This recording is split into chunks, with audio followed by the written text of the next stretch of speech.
Welcome to The Point of View. This is your favorite current affairs show on television. Here on The Point of View, we pick the right topics, get the right guests, ask them relevant questions on issues that matter to you. We have a big show for you tonight. It's a two-in-one show. We start off with the controversial SSNIT sale of 60% shares to a private investor, which has come to a head with three big announcements over the weekend. Number one, Rock City, the organization owned by Minister of Agric by Champong, has pulled out of the deal. Organized Labour announced a nationwide strike to kick off today, the 15th of July. And of course, SSNIT has terminated the deal.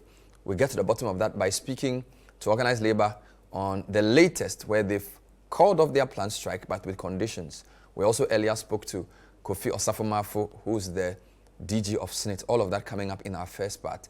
Later on, former Auditor General Daniel Yao-Domelevo speaks to the nation on the 18th of this month. Ahead of that, we chat with him on corruption and corruption-related issues. Stay with us.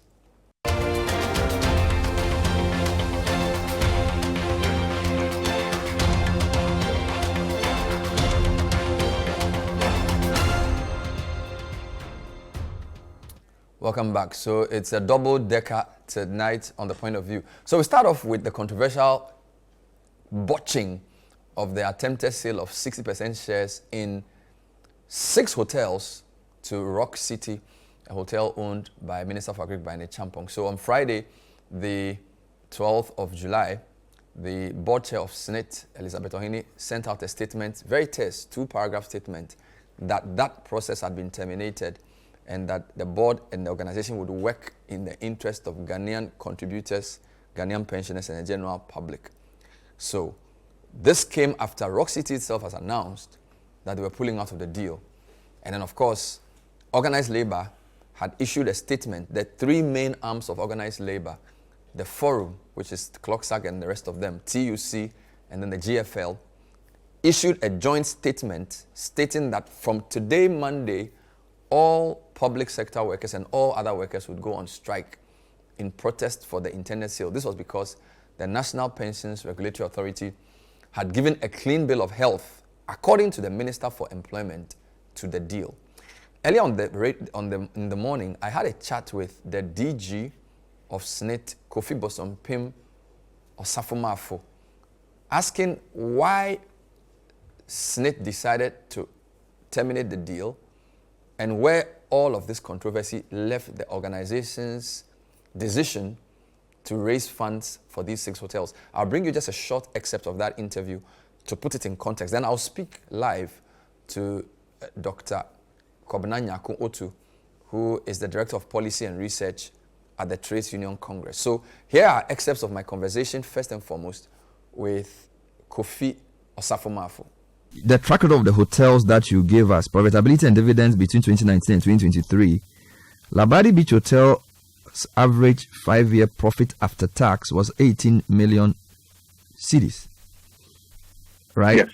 And dividend paid over the past 5 years was, from what I see in the document, 48. Maybe I may be wrong, 48 million. Okay. Now, the question I'm asking is, this is net profit, right? Yes, that is net profit. So my question is, if Labadi is making profit based on the arrangement that you put in place, why can't you put similar arrangements in for La Palme, for Elmina, for Busia, for Ridge Royal and Trust to also use efficient operational management to make that kind of profit? Bernard, I think that we have to look at this several ways. Look at it from a portfolio approach and also look at it from what we are trying to achieve. If you are running a portfolio, what are we looking to achieve? You have to manage the risk of the portfolio.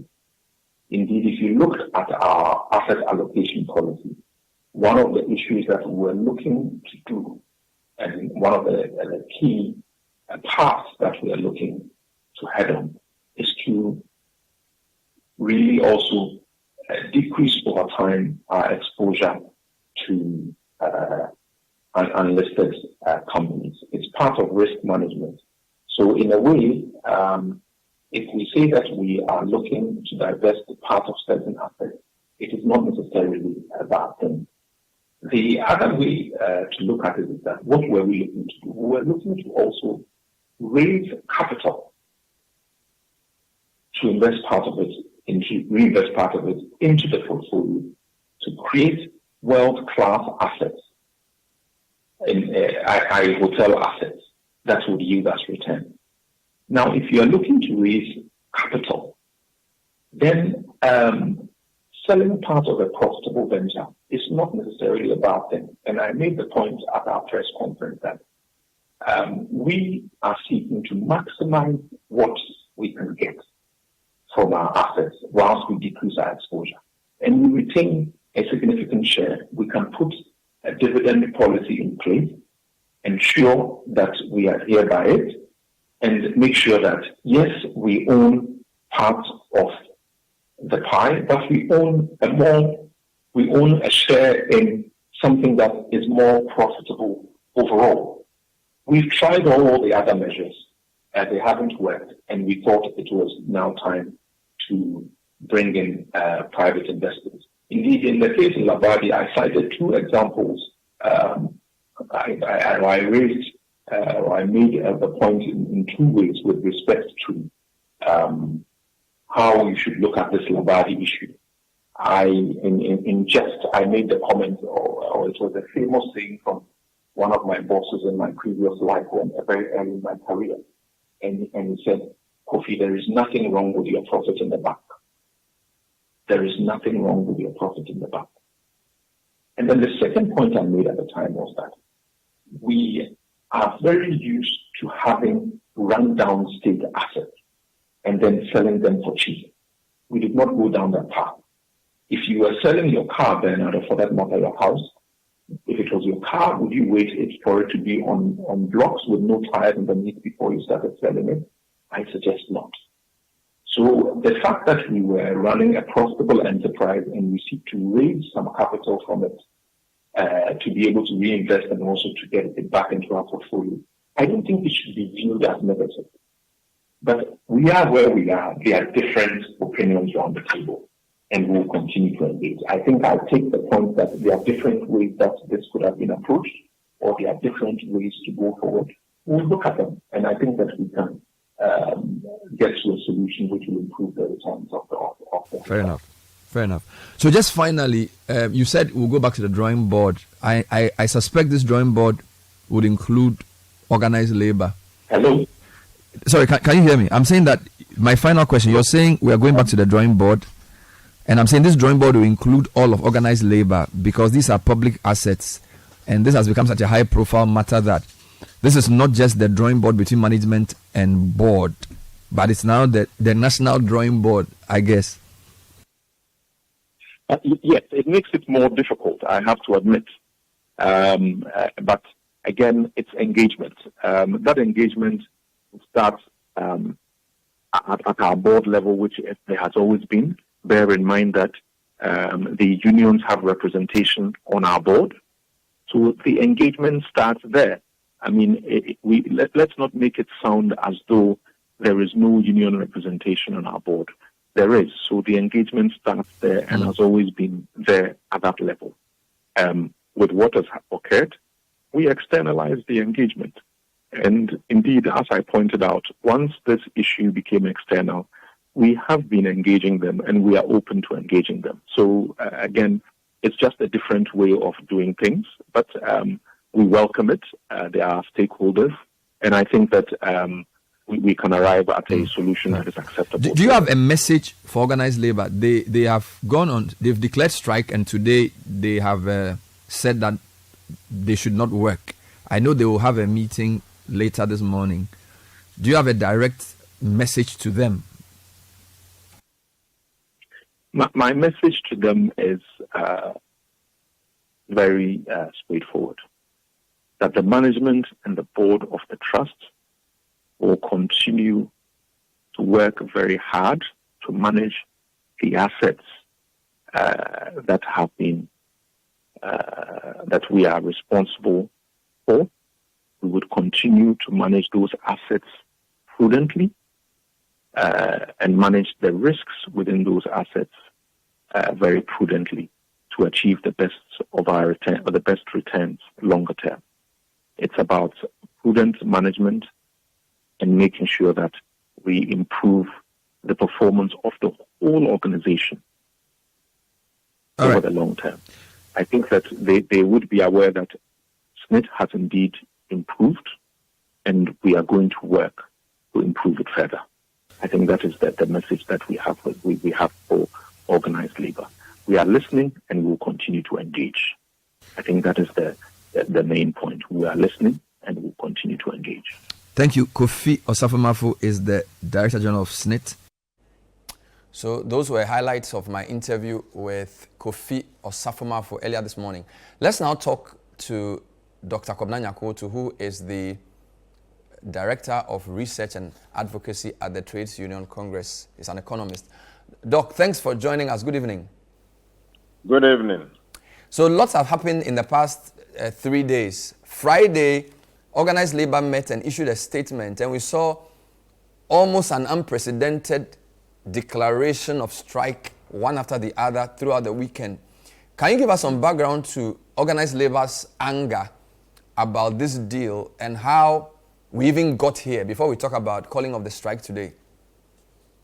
Thank you, Bernard, for having me. So, just about a month ago, we all heard the news through Honorable Kujuta Abraka about SSNIT's intention to sell 4 hotels it owns.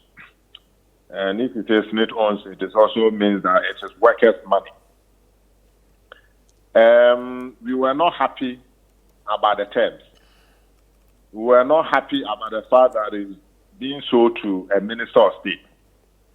And many other things, we are already unhappy with SSNIT in the way it manages workers' funds. So an engagement process began. We had met with the president, we had met with the SSNIT board, and then we now felt that those engagements were not yielding the desired results. So then finally on Thursday, after NPRA had categorically ordered SSNIT to stop, to suspend the sale of the hotels, 2 weeks later on Thursday last week, the same NPRA reportedly gave SSNIT the go-ahead to offload its 60% stake in those hotels. But even before that, organized labor had planned to meet on Friday. But that announcement from the minister in Parliament to the effect that NPRA had okayed the sale changed the calculus. And on Friday, when organized labor met, it was clear to us that the only way to stop this sale was for us to do what unions do. And that was to embark on an indefinite strike. So we actually communicated to the good people of Ghana that on Monday, that is today, 15th of July, we were starting an indefinite strike until SSNIT actually halt the process to sell off 60% of its stake in those 4 hotels. So that is briefly the background to this whole episode. Apart from the ICU, almost every labor union we know announced that they were joining the strike. Will this be unprecedented in the level of involvement and possible anger that was expressed? Because as in front of me, I have JUSAG statement, POO statement, GMA, the 3 teacher unions, UTAG, TUTAG, pharmaceuticals. I mean, all of them added their voice. What makes this so important and why it became so emotive? Oh, it's about workers' money, and it's about all the challenges we have enumerated in past statements, in our comments about the way SSNIT is managing workers' funds. It's about the bottom line that you have workers retiring and receiving very low pensions. In fact, way below what they would have gotten if they were even operating the previous scheme. It's about the fact that there are workers in this country going home with less than 500 Ghana cedis as monthly pension. But all of this also demonstrates what organized labor can achieve for workers of Ghana if you stay united. So the series of strike declaration by all the organized labor groups, so swift, so probably put pressure on the national authority, and they saw that these guys are serious. So it's a show of unity that yielded the desired result for the people of Ghana and for the workers of Ghana. Well, a few moments after your statement signed jointly by Dr. Secretary General, Dr. Bampo Addo of the Forum, and Kenneth Coulson of IFL, we saw a statement signed by Madam Elizabeth Ohene, board chair, terminating the process. Of course, this morning when I interviewed the DG of SSNIT, he says it was both the organized labor angst and also the fact that they could not arrive at the right payment terms, which led to the calling off of the strike. So in a sense, the SSNIT, if they had come to the right payment terms, probably may have continued with the deal. And we would also have probably will continue with having the indefinite strike. But whatever it is, here we are today. That the deal has ended. And we do not expect SSNIT to go back in any attempt to sell those 4 hotels to Rock City or any other investor. Oh, so is it, we thought it was just the fact that it was a minister involved, because if you look at the case they make for the fact that there are 6 hotels, 4 of them are not doing well, 2 are pretty okay, and they are doing a portfolio investment to inject capital to make the hotels more profitable so that our pensions can be guaranteed. One would have thought that in principle that was not a problem. It was maybe the process and the person they were, or the company they were selling to, that you guys had a problem with. All of that was a problem. The process was a problem to us. The fact that it was being bought by a minister of state was a problem. It could be legal, but we thought that it was not morally right. In account, you say that the authority owned to be. So those in government should not be the ones selling, buying our assets. But if we all agree that those investments were not doing well, I think the proper thing to do is to investigate why they are not doing well. Because we know that Kempinski's and other hotels, big hotels and small, medium-sized hotels, are doing well. How come a prestigious hotel like La Palm Royal Beach at such a prime location isn't doing well? There ought to be serious questions that have to be answered. The recourse to privatization by state officers, that because the things are not doing well, it's a lazy recourse. If people are selling cocoa and making profit on the street of Accra, those that have gone to school with knowledge and they are actually receiving good salary, good pay, do not simply tell us that the only thing they can do about La Palm Beach Royal is to sell it. But beyond that, there are also challenges with the terms of the sale. So, for example, we were getting $60 million from the sale of these 4 hotels. And by the terms, we are putting back $40 million to recapitalize and to revamp the hotel. In fact, in the final analysis, SSNIT will be expected to cost about $75 million to be able to revamp the hotel. Then you get $60 million, but then you will need $75 million as your shares to revamp the hotel. Then the question is, did we go or did we come? Is that the only arrangement you can have? To our view, the terms were bad. The processes were not properly followed. The fact that you are selling to a minister of state was a huge problem to it. I see. The announcement by Dr. Ba this afternoon suggested that even though the strike has been called off, there's a 1-month period for SSNIT to address your concerns. Can you elaborate on these concerns? Do they include the call for the board to be dissolved and the management should be changed, or those are separate issues? They will encompass all of that.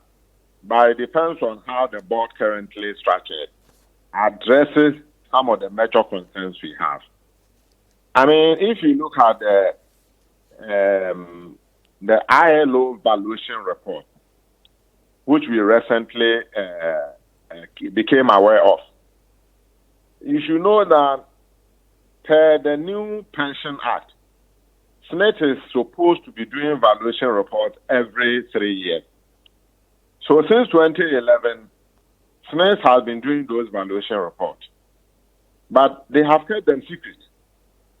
So the last one we have been discussing actually was done in 2020, and it only became public in 2024. Why is it that SSNIT is not even sharing those valuation reports with stakeholders? Okay. And if you look at the recommendations by the ILO, those recommendations ILO put forward in 2014, they repeated them in 2020, suggesting that SSNIT is not doing anything about them. We have known in this country that SSNIT investments are not doing well. So it's not just the hotels.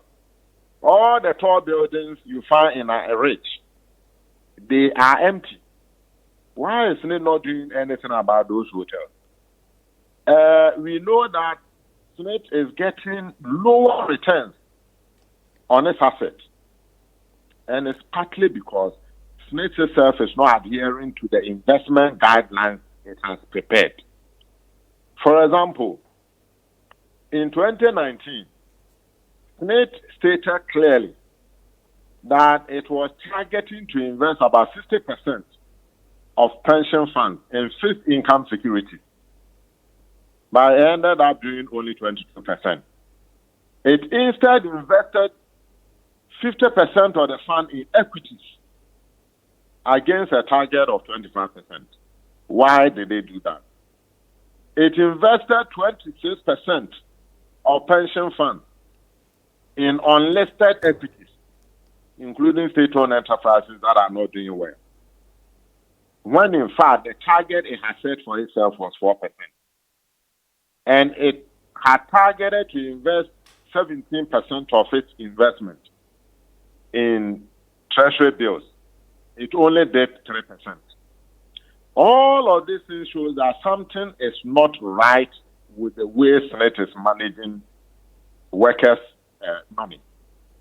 And it is we think that it is about time we intervene to be able to make sure that the right things are done. So as it stands, the strike has been stood down today, 16th July, of 15th, I think it's 15th July, and will be reconsidered middle of August if issues around, for example, the ILO reports, the viability of the scheme, and those things are not addressed. Is that how I'm to understand it? Exactly. If SSNIT fails to address all those investment issues. And all of that also means that we will take a broader look at pensions in Ghana. If SSNIT board is the one that is supposed to be in charge of investing workers' money, then the workers must have a control. We are the majority shareholders, and we must have a majority stake in the board to be able to make sure that the investment and the decisions are in the best interest of Ghanaian workers. By the way, are you happy with the conduct of the 4 members of the board who are there for organized labor? We have Dr. Evans Jikum, Miss Ivy Naso, Mr. Senanu Amegashi, and Mr. Joshua Ansan. Because as you said, and as many have said, it was only when the politician Ablakwa got involved that it became a national issue. But the board had considered this for quite a while. So is it that they were not aware, or they didn't talk, or they were okay with what was happening? Per our own information, they had kicked against this on the board, but you know they are in a minority. And that is the point we are making, is that when we take a holistic view of the way pension funds are managed, we want to take a controlling share, a majority control over the board and what it does with SSNIT money. So one of the reforms will be to have more members of organized labor on the board. On the board. Wow. And probably also specify a criteria for board membership. Because the SSNIT law says that the board is in charge of the investment decision. And if this is investment decisions, then you will want to expect that you don't have just journalists chairing the board. You have people with sound financial and investment expertise that are in there to be able to take the necessary decisions that will benefit workers. So in a sense, you want to see a change in this board too, this particular board? Yes, not just this particular board, but all other boards that will be constituted in future to manage workers' funds. Okay. So finally, we are told by some of our reporters that today when they went to different offices, they were closed. Indeed, we are told that some of the workers across the country have taken the strike directive pretty seriously, because some believe that the strike would go until the board was dissolved and the management removed. Now that you've announced a suspension of the strike, are you sure all your members are happy? Because there seems to be some eagerness to strike in certain parts of the country. Yeah, we know there are disappointments, but we also have to be clear that we had an objective, which we put out there. And the objective was simply for SSNIT to publicly denounce and stop the attempt to sell the 4 hotels. That one has been achieved.